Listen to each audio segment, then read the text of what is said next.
Welcome back to my channel. இன்னைக்கு நம்ம ரொம்ப ஈஸியா, சாஃப்ட்டா, நல்லா புஃப்னு ஆகுற பூரி எப்படி செய்யறதுன்னு தான் பார்க்க போறோம்.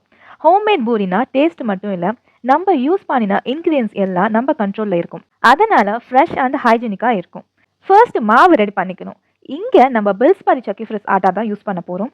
நம்ம 3 to 4 பூரி மட்டும் செய்ய போறனால 2 கரண்டி மாவு ஒரு செப்பரேட் பவுல்ல எடுத்துக்கணும்.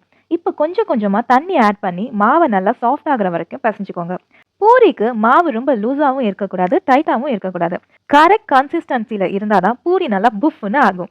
வீட் ஆட்டா யூஸ் பண்றதுனால ஃபைபர் கண்டென்ட் கொஞ்சம் அதிகமா இருக்கும். அது டைஜஷனுக்கு ஹெல்ப் பண்ணும். மாவு நல்லா பிசைஞ்ச அப்புறம் அதுல கொஞ்சம் ஆயில் ஆட் பண்ணி மறுபடியும் நல்லா பிசைஞ்சுக்கோங்க.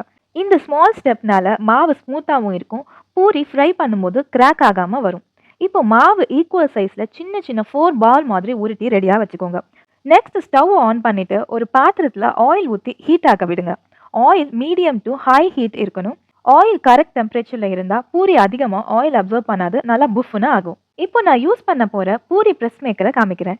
இது நான் அமேசான்ல வாங்கினேன். ரொம்ப light weight, easy to carry, easy to clean and பிகினர்ஸ்க்கு ரொம்ப யூஸ்ஃபுல்லா இருக்கும். ஓகே, இப்போ நம்ம பூரி பண்ண ஸ்டார்ட் பண்ணலாம். இப்போ கொஞ்சம் ஆயில் ஒரு ஸ்மால் பவுல்ல எடுத்து வச்சுக்கோங்க. ஒரு சின்ன கிளாத்ல ஆயில் தொட்டு பூரி பிரஸ் மேக்கரோட 2 சைட்லயும் நல்லா அப்ளை பண்ணுங்க. இது மாவு ஒட்டாம இருக்க ஹெல்ப் பண்ணும். ஸோ பூரி ஷேப்பா பெர்ஃபெக்ட்டா வரும். இப்போ நம்ம ரெடி பண்ணி வச்சிருந்த மாவு பால்ல ஒரு பாலை எடுத்து பிரஸ் மேக்கருக்கு நடுவில் வச்சுக்கோங்க. வச்சுட்டு நல்லா பிரஸ் பண்ணுங்க. அப்புறம் எகைன் ஓபன் பண்ணிட்டு அதை திருப்பி போட்டுட்டு திருப்பியும் நல்லா பிரஸ் கொடுக்கணும். இந்த மெத்தட்னால பூரி ரவுண்ட் ஷேப்ல ஈக்குவலா திக்னஸோட வரும். ஈக்குவல் திக்னஸ்னால தான் பூரி நல்லா பஃப்னு ஆகிறதுக்கு சீக்ரெட். இப்போ ரெடியான பூரியை கேர்ஃபுல்லா எடுத்து டைரக்டா ஹாட் ஆயில்ல போடுங்க. கொஞ்சம் செகண்ட்ல அது பலூன் மாதிரி புஃப்னு ஆகிறத பார்க்கலாம்.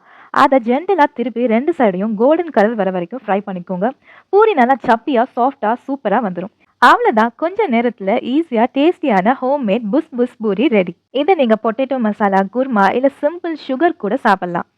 கண்டிப்பா உங்க ஃபேமிலிக்கு பிடிக்கும். உங்க வீட்ல நீங்களும் ட்ரை பண்ணி பார்த்துட்டு பிடிச்சிருந்தா லைக், ஷேர், கமெண்ட் பண்ணுங்க. Thank you so much.